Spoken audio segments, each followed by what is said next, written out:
You're tuned in to Brandermill Local Radio. For the Brandermill Community Updates. I'm Greg Smith. And I'm Tanya Roberts. These are the Brandermill Community Updates for the week of Monday, March 31st, 2025. We've got a lot to cover this week, so let's get right into it. Sounds good. First up, we have a few meetings happening this week. Right. The CN Committee meeting is tomorrow, Tuesday, April 1st at 5:30 p.m. That one's on Zoom. Yes, so you can attend virtually. Then on Wednesday, April 2nd, at 6:00 p.m., there's the Reservoir Hydrilla Management Group's annual public meeting. That'll be at the North Beach Clubhouse. At that meeting, they'll also be giving an update on the Addison-Evans water treatment plant Floodwall project. Oh, that's interesting. Yeah, I think it's important for residents to understand how these different projects connect. Absolutely. Protecting our reservoir and ensuring we have adequate flood protection are both crucial for our community's well-being. Exactly.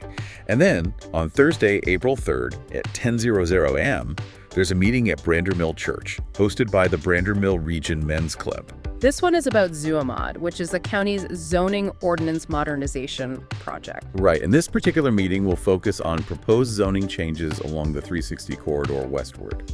And they'll be discussing the potential growth of multifamily developments in that area. Yeah, this is actually the first of 5 community meetings on ZOMod scheduled throughout April.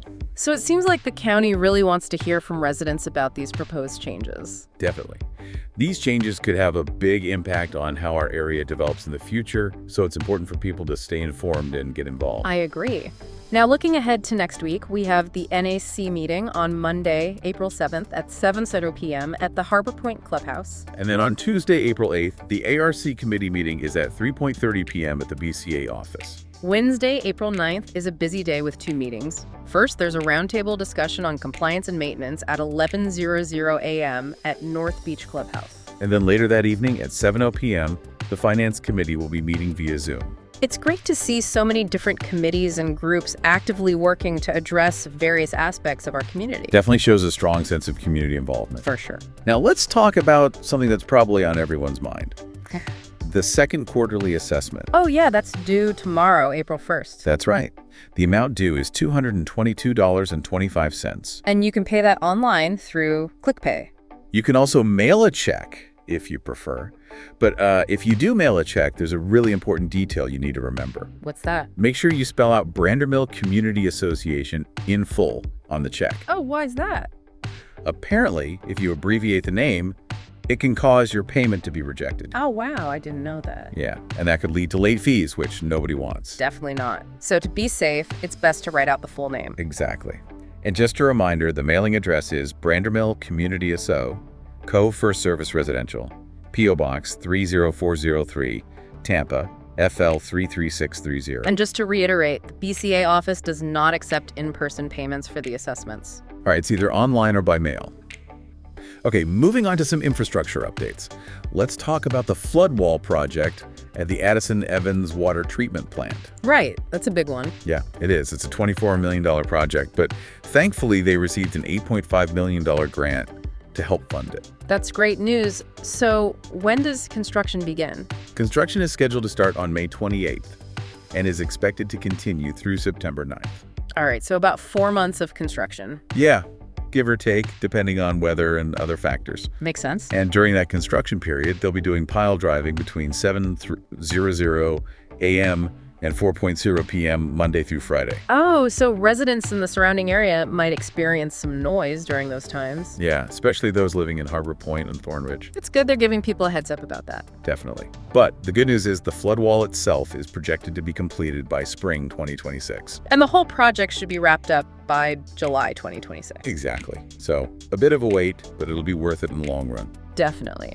Investing in our infrastructure is crucial, especially when it comes to protecting our water supply. Absolutely. Now, on a related note, there's going to be a public meeting regarding the chapel at Swift Creek Middle School. Oh, right. I heard there were some concerns about that. Yeah, some residents have raised concerns about noise and traffic related to the chapel. Makes sense. It's important to address those concerns. Definitely. And it sounds like the county is taking those concerns seriously. They're planning to hold this public meeting to discuss the issues and gather feedback. Do we know when the meeting will be? Not yet.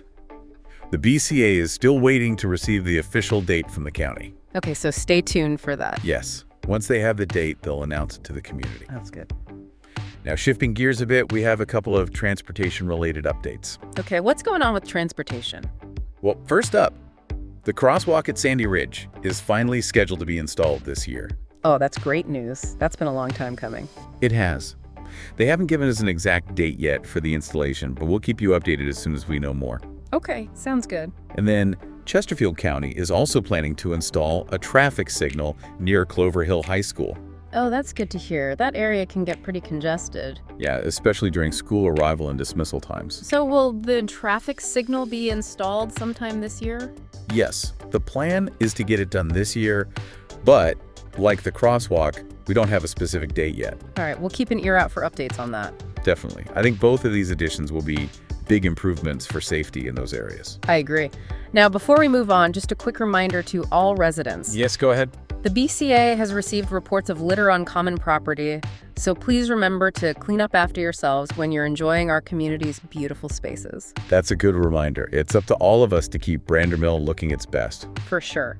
Little things like that make a big difference. Absolutely. Okay, let's move on to some updates on the Sunday Park Erosion Plan. Right, that project is underway now. Yes, it is.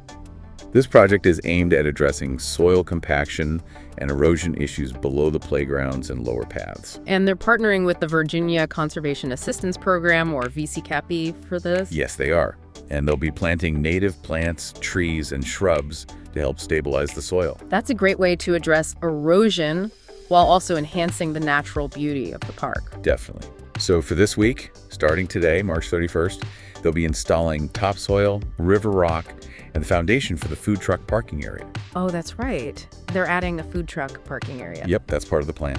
Just a heads up, though, the area will be fenced off during this work. Oh, of course, for safety reasons. Exactly. So if anything happens to go inside the fenced area, you'll need to contact BCA staff to get it back. I got it. And of course, please stay clear of all equipment and fencing for your own safety.